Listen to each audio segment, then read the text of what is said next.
Bom dia a todos. É uma grande honra para mim me dirigir nesta manhã aos participantes do 16º Congresso Nacional da Pastoral Familiar no Brasil. Eu tinha projetado viajar para estar presente no Brasil, mas tive que renunciar. Portanto, é por meio deste vídeo que eu me faço próximo de vocês.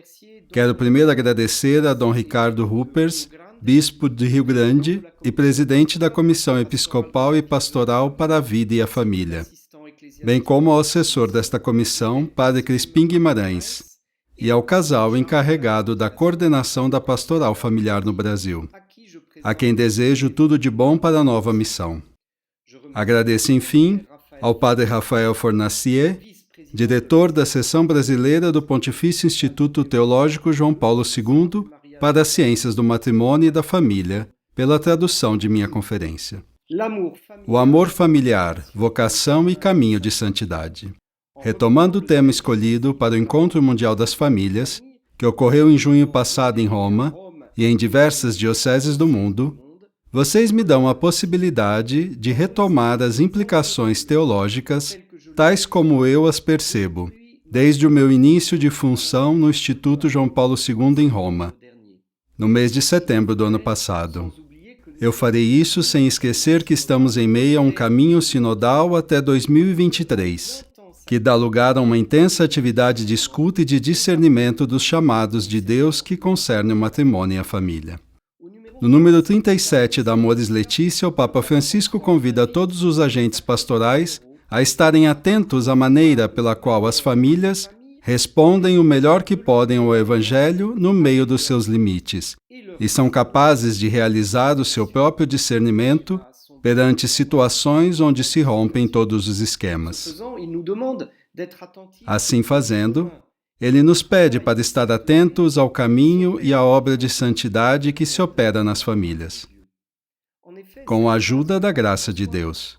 Com efeito, esta frase do Papa Francisco contém uma definição implícita de santidade que eu gostaria de explicar na introdução desta conferência. Responder ao Evangelho e fazê-lo da melhor forma possível é caminhar num caminho de santidade. Em todas as épocas, em todas as culturas e em todos os estados de vida, os santos são pessoas que se deixam tocar por Jesus, pelo seu Evangelho, pelo anúncio do reino que vem, uma boa nova sempre atual.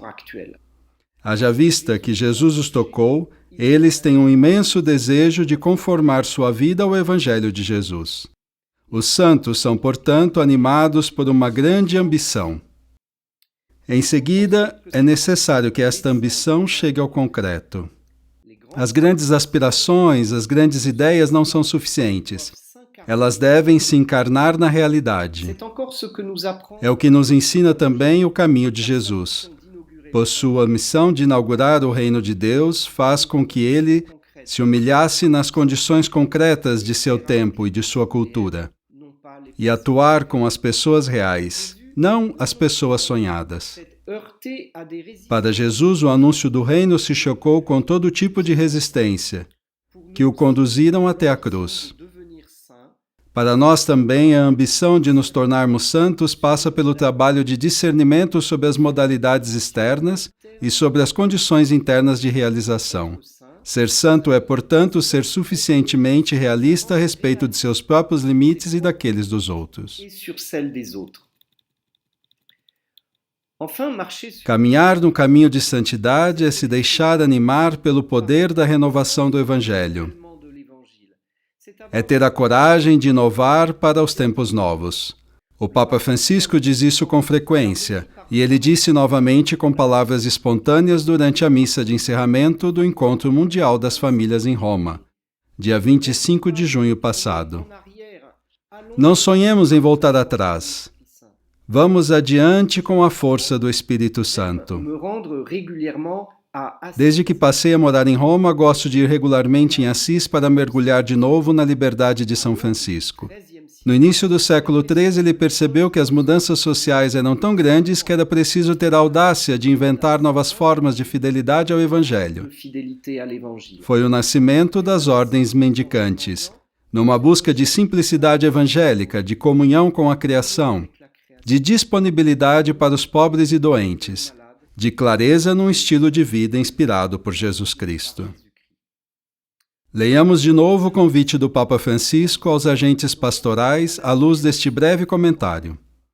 Quando ele nos pede para estarmos atentos à maneira pela qual as famílias respondem o melhor que podem ao Evangelho no meio dos seus limites e são capazes de realizar o seu próprio discernimento perante situações onde se rompem todos os esquemas, ele nos pede para estarmos atentos à caminhada de santidade delas, à ambição delas, ao realismo delas, à capacidade delas de inovar. Sem ignorar as dificuldades que o mundo atual coloca à vida familiar, o Papa lança um olhar positivo sobre as famílias em razão da certeza que a fé traz, ou seja, que um caminho de santidade começa para cada um no dia de seu batismo pelo dom do Espírito Santo. Em seguida, a vida na Igreja nos acompanha e nos fortalece nesse caminho. Tornar-se santo e se deixar tomar pela caridade, esta virtude teológica que nos faz viver a vida mesma de Deus, nos permitindo, assim, entrar em comunhão com Ele e com todas as criaturas que seu amor infinito suscita a cada instante. Deslumbrado por esse mistério de comunhão, São Paulo se exclama na carta aos Coríntios: se eu não tiver a caridade, de nada valeria. Apoiando-se nesse convite a servir o trabalho do Espírito na vida das famílias, eu desenvolverei minha intervenção em 3 etapas. Algumas grandes características do mundo atual com as quais as famílias são confrontadas. Melhor compreender a obra de santidade que se opera nas famílias atuais a fim de melhor acompanhá-la. Promover novas práticas familiares de santidade. Algumas grandes características do mundo atual com as quais as famílias são confrontadas. Para discernir o caminho de santidade no qual estão comprometidas as famílias, os agentes de pastoral devem medir as mudanças que afetam o cotidiano delas. Haveria, obviamente, muito a dizer sobre essas mudanças. Dentro dos limites desta conferência, gostaria de sintetizar evocando os efeitos sistêmicos das mutações tecnológicas, que interagem com a vida e as culturas das famílias. Falar dos efeitos sistêmicos quer dizer que se pode extrair de tudo quanto eles nos moldam e têm um impacto antropológico profundo. Eles influenciam nossas emoções, nossa maneira de entrar em relação com os outros e, portanto, também com Deus. Não nos esqueçamos que cada um tem doravante acesso à palavra de Deus em seu celular, se deseja e se as informações concorrentes não passam na frente. É possível aprender a transitar de maneira harmoniosa por meio dessas novas realidades, mas, para isso, é preciso novos aprendizados. Essas transformações são essencialmente devidas à revolução digital que marca uma nova etapa na sucessão das revoluções industriais e que acentua as tendências anteriores da sociedade de consumação. Com nossos cartões bancários, o mercado penetra no interior de nossas vidas, da de nossos jovens, deixando à beira do caminho os mais pobres, aqueles que essas novas formas de comunicação e de consumação marginalizam. A revolução digital acentua o fenômeno de crescimento permanente da velocidade, induzido pela intervenção do motor a combustão, que permitiu reduzir as distâncias por meio do carro e do avião. Desde então, é a velocidade da comunicação que afeta nossas vidas, reduzindo as distâncias que nos separam da informação. Não há mais necessidade de ir comprar seu jornal, de visitar a biblioteca. Recebemos tudo isso no computador ou no celular, com, para além dos textos, uma capacidade de pesquisa ativa de informação diante da qual nós não somos mais, portanto, somente receptores passivos. Entretanto, não somos atores totalmente livres, já que sofremos permanentes solicitações que penetram nossa intimidade. desde o despertar até ao se deitar. Somos alvos e presas dos algoritmos para todo um conjunto de iniciativas administrativas ou comerciais. Nossas emoções e nossos desejos são exacerbados por uma multidão de imagens e de palavras bem escolhidas, face às quais o livre-arbítrio é vulnerável. A crise sanitária da Covid-19 foi construída na revolução digital de tal modo que ela acelerou as transformações em curso. Descobrimos as videoconferências que têm agora relações de trabalho, o comércio online ganhou um crescimento considerável, as relações amigáveis e familiares se desenvolveram de novo por meio das redes sociais.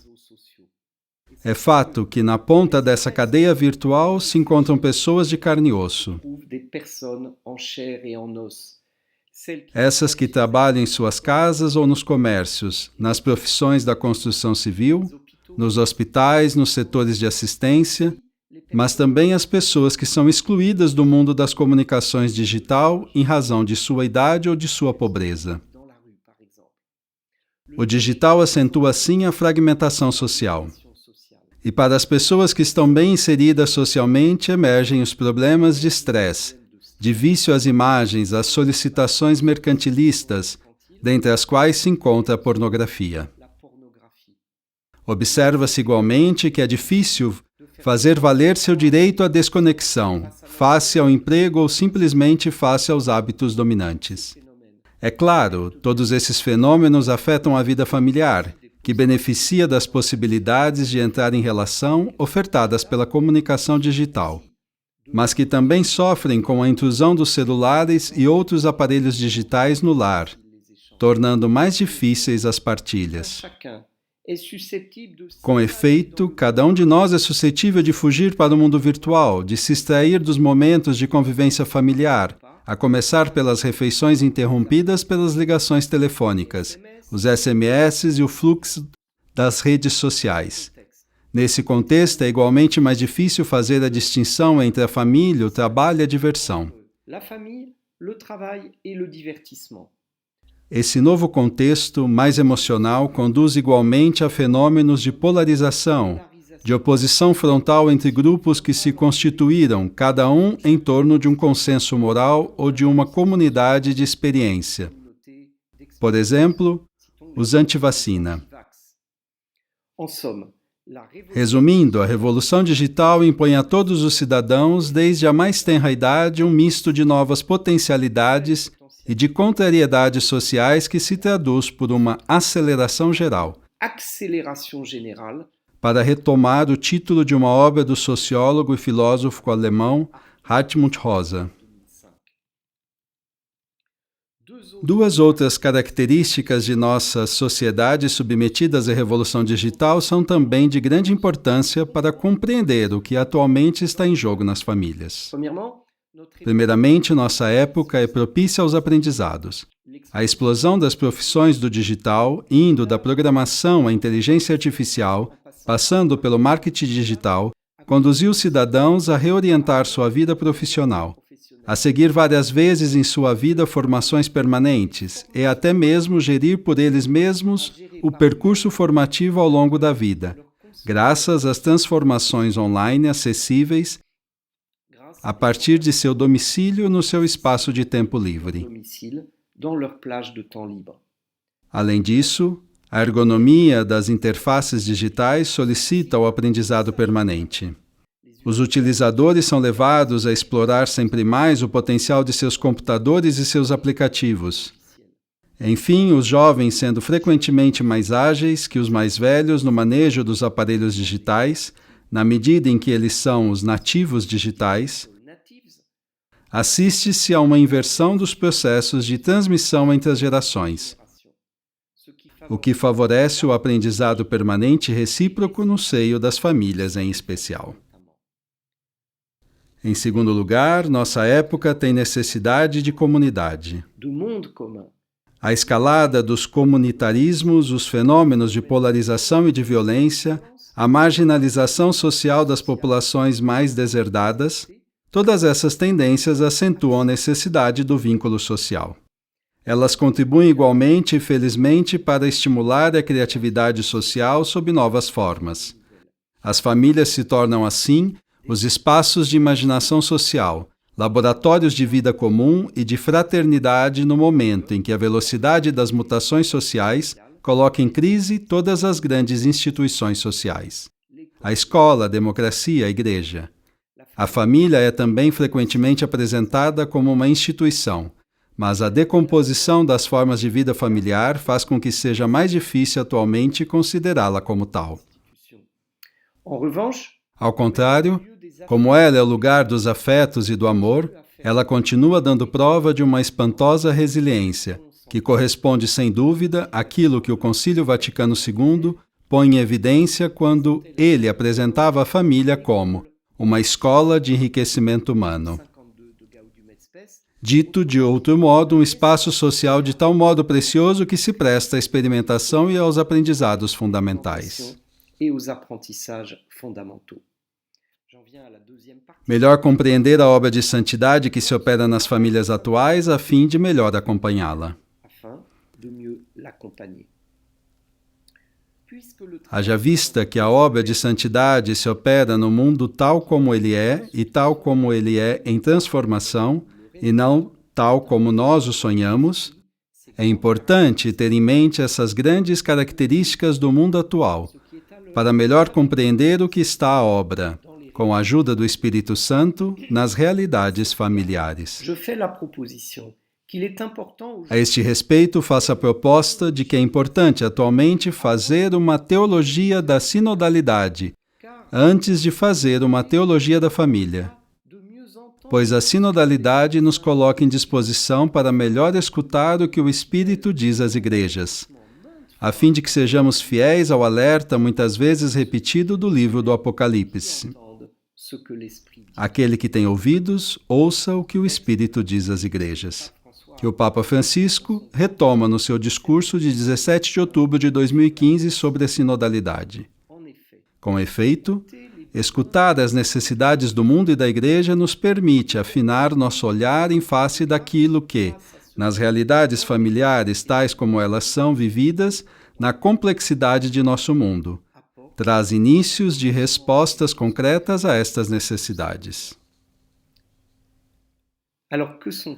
As necessidades expressadas graças ao caminho sinodal em direção a 2023. Do primeiro ano do caminho sinodal, já sobressai a expressão de algumas expectativas fundamentais, que é possível colocar em relação com as mudanças do mundo atual. Apoio-me na síntese realizada pela Igreja na França, mas haveria entrelaçamentos com o trabalho sinodal de outras regiões do mundo. Nota-se, primeiro, uma necessidade de fraternidade, de escuta e de diálogo no seio das comunidades cristãs. Uma necessidade de compreensão e de reconhecimento mutual entre homens e mulheres, entre os batizados leigos e pastores. Essa necessidade traduz a esperança de que a Igreja possa ser um espaço de resistência e de contradição evangélica de encontro à polarização, à violência entre os sexos e as gerações, frequentemente exacerbada pela hipersocialização das emoções na sociedade digital. Nota-se em seguida uma necessidade de acolhimento aos mais frágeis, de um modo que testemunhe a opção preferencial pelos pobres e os excluídos. Isso é claramente vinculado à necessidade de conversão ecológica e de simplicidade, de sensibilidade ativa à vulnerabilidade de nosso planeta à consumação ultrajante dos recursos limitados e não renováveis. No espírito da encíclica Laudato Si, as sínteses sinodais estabelecem uma ligação direta entre a atitude em relação à Terra e em relação às pessoas mais frágeis. Nota-se, enfim, uma necessidade de deixar mais espaço à espiritualidade, a escuta da palavra de Deus em comunidade, tanto quanto como na solidão. A oração ao silêncio. Essa necessidade traduz a esperança que a Igreja possa ser um espaço em que se testemunhe que Deus merece o primeiro lugar, que o homem não se alimenta somente de imagens, de interconexões com o resto do mundo, nem de uma soma de informações que ele não consegue, mas de qualquer modo engolir, e que o deixam insatisfeito.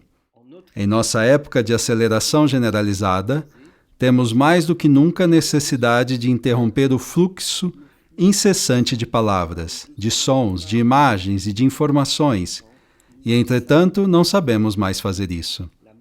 A maravilhosa palavra de Jesus ressoa então em nossos corações. Vindem à parte para algum lugar deserto e descansai um pouco. A missa dominical refaz nossas forças nos oferecendo outras músicas e outras palavras que nos fazem perceber o grande desejo que Jesus tem de nos partilhar sua palavra de vida e de comer a Páscoa conosco. Au très beau texte tout récent sur la liturgie du pape François, Desiderio Desideravi, 2022.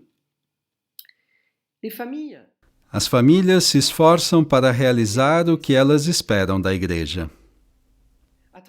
Por meio dessas necessidades fundamentais expressadas durante o caminho sinodal, é possível reconhecer igualmente o que as famílias tentam, na medida do possível, realizar ao nível delas. A partir disso, as realidades familiares podem ser olhadas como espaços onde se elaboram os caminhos de santidade, com a graça de Deus.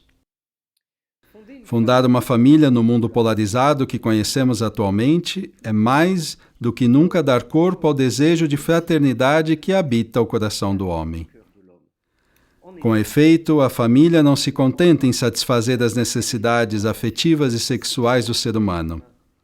Ela lhe permite transcendê-los através do compromisso em fazer existir um espaço de paz e de alegria, por meio do reconhecimento mútuo e da fidelidade.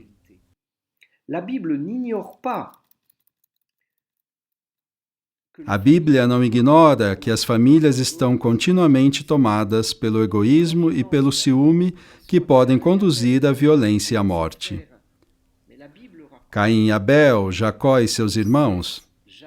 Mas ela conta que Deus não cessa de renovar sua aliança de um modo que vem curar as feridas e dar de novo um futuro lá onde tudo parece perdido. Fundar uma família no mundo fraturado que é o nosso atualmente é também oferecer às pessoas próximas um espaço de solidariedade e de proteção contra os reveses da vida.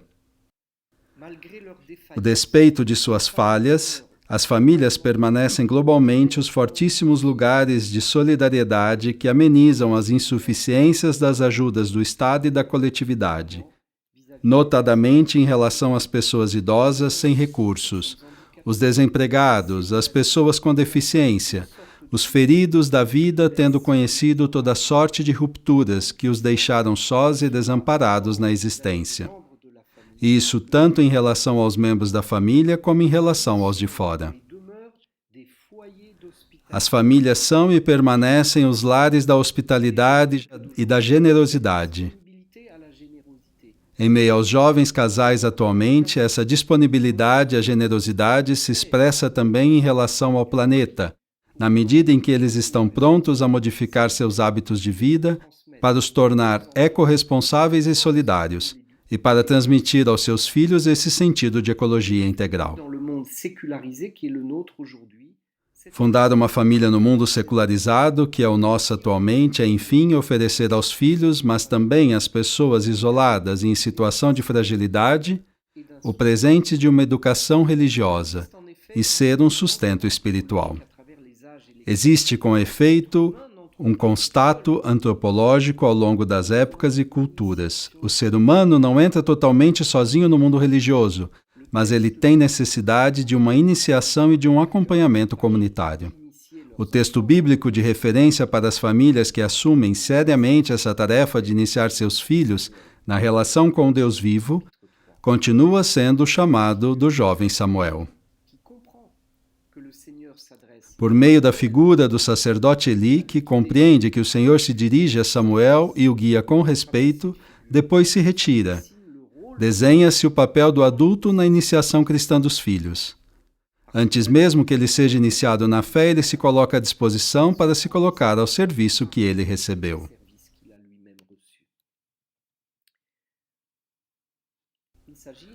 Entrar numa dinâmica de aprendizado mútuo. A tarefa pastoral não se limita a constatar a obra de santidade que se opera nas famílias, mas ela consiste, antes de tudo, a se esforçar para multiplicar o que supõe acolhê-la, nomeá-la e levá-la mais longe.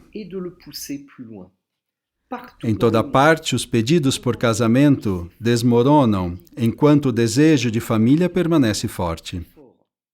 Nesse contexto, importa acolher tudo o que se faz de bom nas famílias concretas. Nomear os valores de fraternidade, de solidariedade, de educação religiosa, a obra nas realidades familiares. E anunciar que se manifesta através delas a ação misteriosa da graça de Deus que penetra todo amor verdadeiro.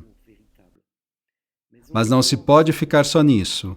A obra de evangelização consiste em ousar anunciar o que se opera numa família por meio da graça específica do sacramento do matrimônio. Pelo ministério da Igreja, todas as realidades familiares são retomadas pelo próprio Cristo no grande movimento de amor de sua vinda entre os homens, de seu anúncio do Evangelho aos pobres, de sua morte na cruz, de sua ressurreição e de sua ascensão ao céu. Assim sendo, o sacramento do matrimônio dá a graça de crescimento na santidade por meio das realidades familiares de cada dia. Quanto mais as comunidades cristãs se mostram acolhedores das realidades familiares por meio das missas intergeracionais, das pregações apropriadas, dos tempos de festa acessíveis às famílias, mais a proposta do matrimônio aparecerá credível e mais as famílias, qualquer que seja sua configuração, se deixarão tocar para dar um passo a mais. Importa igualmente que não sejam deixados à beira do caminho as pessoas sós em razão da viuvez ou de uma solteirice não escolhida. As mães solteiras ou abandonadas que criam seus filhos sozinhas, as famílias reconstituídas e aquelas tocadas pela homossexualidade a vários títulos, e toda outra forma de marginalidade familiar. Os casais que se apresentam atualmente ao matrimônio na Igreja, seguramente menos numerosos, são, entretanto, mais conscientes de que o casamento é uma escolha difícil que requer um aprendizado permanente para evitar o drama do fracasso e do divórcio. As comunidades eclesiais deveriam capitalizar a partir desse desejo de aprender e de ter êxito na vida de família. Elas deveriam decididamente se comprometer com a formação dos casais e das famílias ao longo da vida.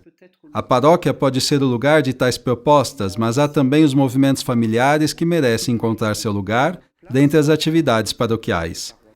Ou ainda, os lugares de peregrinação que podem oferecer tempos fortes e espaços de conversão por meio de partilhas em pequenos grupos e do sacramento da reconciliação.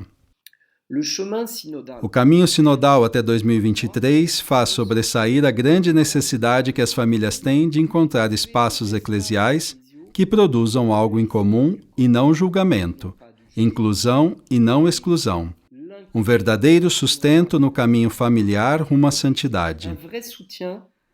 Essa necessidade de algo em comum é tão significativa que as comunidades da Igreja têm elas próprias necessidade de aprender a fraternidade e a solidariedade e inventar novos caminhos de iniciação cristã no mundo que mudou muito. Ora, as famílias estão na linha de frente nesses novos projetos. A Igreja tem, portanto, necessidade de aprender das famílias, ao mesmo tempo que as famílias têm necessidade de serem acompanhadas pelas comunidades eclesiais. Importa entrar mais decididamente numa dinâmica sinodal de aperfeiçoamento mútuo. É-nos necessário inventar conjuntamente uma igreja mais sinodal e, assim, mais discípula, e, a partir disso, mais capaz de acompanhar o aprendizado das famílias numa época onde se rompem todos os esquemas. Tous les schémas sont battus en brèche. À Maurice Laetitia, numéro 37. J'en viens, chers amis, à la troisième et dernière partie. Promover novas práticas familiares de santidade. Pratique familiale de sainteté. Para terminar, gostaria de explorar alguns exercícios de santidade a serem promovidos na Igreja para responder às necessidades que geram as transformações em curso no mundo atual e para levar ao seu cumprimento os itinerários de santidade observáveis nas famílias da atualidade. Donc je ferai 3 propositions. Tout d'abord, il convient Cultivar a ressonância para lutar contra a aceleração. contre l'accélération. Je m'explique. Le philosophe Armut O filósofo Hartmut Rosa não se contenta em criticar o modelo social que se organiza em torno à aceleração, il s'attache aussi mas ele se detém também a explorar os processos de resiliência que os cidadãos colocam em prática para se proteger e para resistir o quanto eles podem. résister autant qu'ils le peuvent. Pode-se resumi-los por meio daquilo que Rosa designa como uma busca de ressonância. La résonance A ressonância, ele explica, é uma espécie de vínculo de amor que se estabelece com os outros, a natureza e a sociedade de tal modo que alguma coisa como uma corda se coloca a vibrar entre nós e o mundo. et le monde. Ele observa com efeito que, em face das mesmas contrariedades sociais, os indivíduos reagem de modo diferente. Alguns são totalmente esmagados pelo fenômeno geral de aceleração, enquanto outros desenvolvem novas competências. São as aptidões à ressonância que lhes permitem tomar distância, dar mais densidade à sua relação com o mundo e construir assim um caminho de sentido sem se deixar apanhar pelas solicitações externas. Sollicitation externe. Dès lors, ces Assim personnes sendo, eles rompem com a lógica de acumulação de recursos e com o ciclo infernal da competição para obter isso. pour obtenir ces ressources. Rosa preconiza um aprendizado coletivo dessas atitudes alternativas que colocam os indivíduos em relação uns com os outros, Uns avec les autres, criando um mundo comum e induzindo processos efetivos de transformação social. Isso supõe um aprendizado de sentido crítico por meio de um exame lúcido das relações com o mundo, de modo a fazer a diferença entre aquelas que têm êxito e aquelas que não. qui sont réussies et celles qui sont ratées. Mas, fundamentalmente, Rosa tem a ambição de elaborar uma antropologia do homem como ser de ressonância. Résonance. Pour mener les Para levar as emoções ao seu desenvolvimento numa autêntica presença ao outro, é preciso aprender a se extrair do fluxo contínuo das solicitações externas. cette exigence Essa exigência fundamental não é nova, haja vista que no século passado ela tinha conduzido o padre Caffarel a fazer do dever de se sentar o pilar das equipes de Nossa Senhora. profondeur, Ele sabia que os casais têm necessidade de partilhar em profundidade as coisas essenciais da vida e de estarem atentos à ressonância interior que elas têm em si e no outro. la pression Atualmente, entretanto, a pressão que a sociedade do digital faz padecer aos afetos impõe às famílias um trabalho muito mais coletivo sobre as emoções. A atenção ao ciclo das emoções, a sua ressonância na vida interior, permite lutar contra a violência feita ao outro, à natureza e a Deus, quando são ignoradas as vias de uma comunicação em profundidade. As famílias podem se tornar laboratórios de um mundo comum mais respeitoso do outro, quando elas assumem práticas inovadoras, que, sem renunciar às oportunidades de relação ofertas pelas tecnologias digitais, organizam, entretanto, tempos de desconexão, de gratuidade, de alegria simples, de comunicação em profundidade por meio das mediações corporais, físicas e espirituais próprias da vida familiar. et du psychisme qui sont propres à la vie familiale. Deuxième, Discernir o justo equilíbrio através das tensões que atravessam a sexualidade. les tensions qui traversent toujours la sexualité. La diffusion des A difusão dos aparelhos digitais associada ao mercantilismo da pornografia modifica a relação dos jovens com a sexualidade, apresentada como um conjunto de ações orientadas para a performance e o prazer, performances mas desconectadas do verdadeiro amor. de l'amour véritable. Nesse contexto, o papel das famílias é essencial, pois elas são os lares do amor. Mas não é simples. Elas devem, com efeito, inventar novas maneiras de apresentar a sexualidade, sem pretender muito, mas se preservando também de não fazer nada. É preciso discernir. A família é, com efeito, o primeiro espaço onde se pressente que a sexualidade é uma realidade importante, atraente e inquietante às vezes, em todo caso misteriosa. Crescendo e ganhando maturidade, descobre-se que ela é um terreno instável de forças, frequentemente antagônicas, donde surgem, porém, a vida e o amor. A sexualidade é também um espaço de pudor e de silêncio, em que faltam as palavras para expressar o que entretanto se sabe, ou seja, que as pessoas que mais amamos têm suas fragilidades e às vezes suas falhas, assim como elas têm suas grandezas e coragem de as assumir. Para não abandonar as famílias a essa obra de verdade que lhes incumbe, a Igreja deve ousar evocar esse caos no qual a fé proclama que Deus tem a capacidade de fazer surgir a vida, com a colaboração dos homens e das mulheres que trabalham para humanizar as paixões que os habitam. Nesse trabalho que deve ser feito ao longo da vida sobre a sexualidade, o encontro com as outras culturas é importante, pois isso permite tomar distância e melhor perceber que o amor e a sexualidade são atravessados por um conjunto de tensões fecundas, que as diferentes culturas agenciam de modo específico. Entre a intimidade e o público, entre a proximidade e a distância, entre o domínio de si e o não domínio, entre o casal e a família, entre a família e o trabalho. Fundar uma família significa fazer encontrar duas culturas familiares que organizam de modo diferente a gestão dessas tensões. Quando as duas famílias pertencem a áreas culturais e regionais diferentes, as diferenças são redobradas. É precisamente a ocasião de iniciar um diálogo que será necessário para o equilíbrio do casal, pois isso os ajuda a refletir e a discernir conjuntamente o modo próprio da sua nova família de atravessar as tensões constitutivas da sexualidade. Deste ponto de vista, penso que a Igreja no Brasil tem muito a oferecer à Igreja Universal, pois ela oferece um ponto de encontro único entre as diferentes culturas, e ela conta com numerosas famílias interculturais. É um campo importante da pastoral familiar, que nos ajuda também no futuro a acolher melhor as pessoas pertencentes às minorias, quaisquer que sejam. A Escola dos Santos, caminhar juntos no caminho da santidade. Para atuar num projeto, tem-se a necessidade de não se estar só. É necessário uma equipe bem coordenada. Comecei essa conferência convidando os agentes da Pastoral do Brasil a se colocar à escuta da obra de santidade que as famílias realizam como elas podem, com seus limites, no mundo em rápida transformação.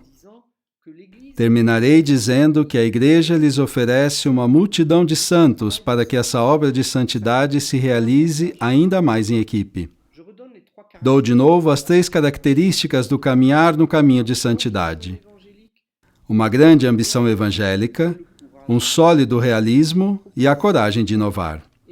Minha proposta final é que as famílias devem ser encorajadas a escolher santos que sejam para elas estímulos acessíveis, de tal modo que eles possam sustentá-las na sua ambição cotidiana.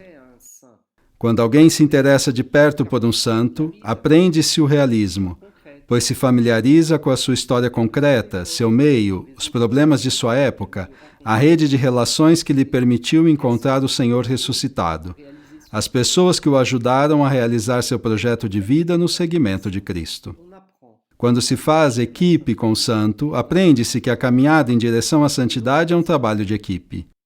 E escolhe-se em fazer equipe com esse santo ou aquela santa, se escolhe ele ou ela como um companheiro, companheira de estrada e como intercessor.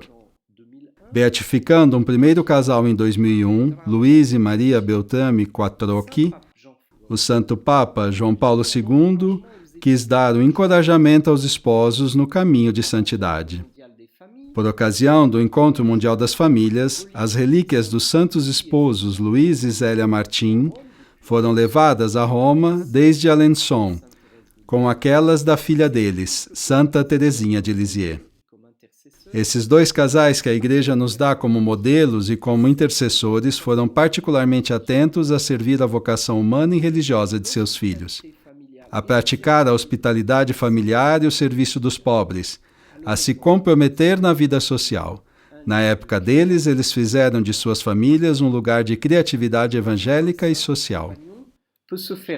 Escolher santos como companheiros pode ser feito no segredo do coração, mas pode ser também uma bela atitude de casal e de família.